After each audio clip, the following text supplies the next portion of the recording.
ಮೊದಲನೇದಾಗೆ high command D K she ಪರ ಅದ. ಸಿದ್ದರಾಮಯ್ಯನಂತೆ 5 ವರ್ಷ ಮಾಡೋದು ಬಿಟ್ಟುಬಿಟ್ರು ಡಿ ಕೆ ಶಿವಕುಮಾರ್ ಅವರು. ಅದೊಂದು ಉಪಕಾರದಂಗೆ ಆಗಿದೆ. ಅವರು ಸಹೋದರನ್ನು ಮಟ್ಟಿಗೆ ತಂದಿಳಿಸಿದಾರೆ ಅವರನ್ನು.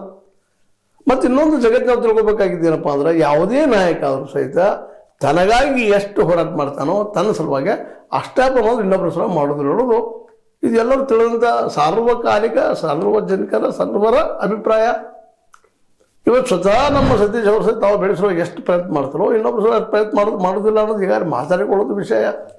ಹೀಗಾಗಿ 2028ರಲ್ಲಿ ಸತೀಶ್ ಅವ್ರಿಗೆ ನಮ್ಮ ಡಿ ಕೆ ಶಿ ಅವರು ಚೆಕ್ಮೇಟ್ ಹಾಕಿದ್ರ.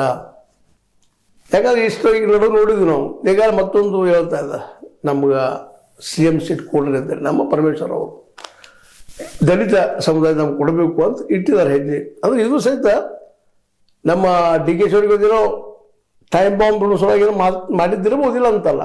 ಆದ್ರೆ ಡಿ ಕೆ ಶಿ ಅವ್ರಿಗೆ ಫಿಕ್ಸ್ ಆಗಿದೆ. ಒಂದು ಅವರ ಒಕ್ಕಲಿಗ ಸಮುದಾಯ ನಿಧಾನಕ್ಕೆ ಇವ್ರಿಗೆ ವಾಲ್ತಾ ಇದೆ. ಯಾಕಂದ್ರೆ ಇವತ್ತು ದೇವೇಗೌಡರ ಪವರ್ ಒಂದು ಕಾಲಕ್ಕೆ 58 ಸೀಟ್ ಹಾಸ್ಕೊಂಡ್ಬಂದಿದ್ರು. ಇವತ್ತು 19 ಬಂದು ಹಚ್ಚಿದಾರ. ಅದ್ರಾಗ ಕೆಲವು ಮಂದಿ ಕಡೆ ಜಿಗಿದು ಬರ್ತಾ ಇದ್ದಾರೆ.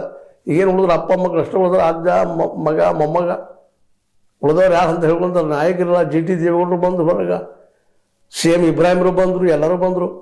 ಮತ್ತು ಸಿದ್ದರಾಮಯ್ಯ ಅಂತ ಮೊದಲ ಬಂದಿದ್ದಾರೆ. ಇದೆಲ್ಲ ಗೊತ್ತಿದ್ದ ವಿಷಯ ಅದ. ಸ್ವತಃ ಸತೀಶ್ ಅವರಲ್ಲಿ ಹೊರಗೆ ಬಂದಂಥವ್ರು ಅದಾರ.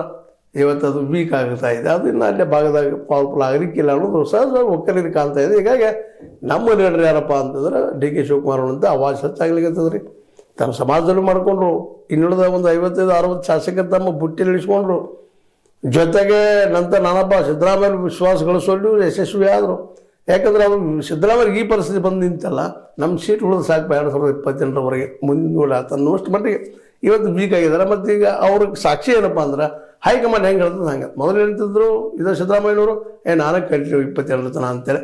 ಅದು ಇಲ್ಲಿ ಇವತ್ತು ಇವೆಲ್ಲ ದೃಷ್ಟಿಗಳು ಕೂಡ ಸತೀಶ್ ಅವ್ರಿಗೆ CM ಹುದ್ದೆ 2028ರಲ್ಲಿ ಅಷ್ಟು ಸಲೀಸಾಗಿ ಬಂಡೆ ಬಿಟ್ಟುಕೊಡ್ಲಿಕ್ಕಿಲ್ಲ ಅನ್ನೋ ಮಾತುಗಳು ಈಗ ರಾಜಕೀಯ ವಲಯದಲ್ಲಿ ಜೋರದಾರ ಚರ್ಚೆ ನಡೀತಾ ಇದ್ದಾವೆ. ನೋಡೋಣ ಯಾರಾಗ್ತಾರೆ ಆಗಲಿ. ಯಾಕೆಂದ್ರೆ ಜನಕ್ಕೆ ಒಳ್ಳೆಯದಾದ್ರೆ ಸಾಕ, ಇಡೀ ಸಮುದಾಯಕ್ಕೆ ಅಷ್ಟೇ. ಯಾರು CM ಆದರೂ ಏನು ಫರ್ಕ್ ಬೀಳುವಂಥದ್ದಲ್ಲ. ಯಾಕಂದ್ರೆ ಇಲ್ಲಿಯ 90% ಜನರಿಗೆ ಉದ್ಯೋಗನೇ ಇಲ್ಲ. ಎಲ್ಲರೂ ಕೂಲಿಗಳು ಮತ್ತೇನಿದ್ದಾರೆ. ಒಂದು 10% ಜನ ಸುಖ ಅನುಭವಿಸ್ತಾರೆ ಅನ್ನೋದು ಸಾರ್ವಕಾಲಿಕ ಈಗಿನ ಸತ್ಯ ಅಂತ ಹೇಳ್ತಾ, ಇದು ನಿಮಗೆ ಲೈಕ್ ಆಗ್ಬೋದು. ಲೈಕ್ ಮಾಡಿ, ಶೇರ್ ಮಾಡಿ, ಕಮೆಂಟ್ ಮಾಡಿ, ಜೊತೆಗೆ ಸಬ್ಸ್ಕ್ರೈಬ್ ಮಾಡಿ. S60 ನ್ಯೂಸ್ ಅರ್ಥ ಹೆಚ್ಚಿದ್ದಾರೆ ಸತ್ಯಕ್ಕಾಗಿ ನೋಡಿ. ವಂದನೆಗಳು.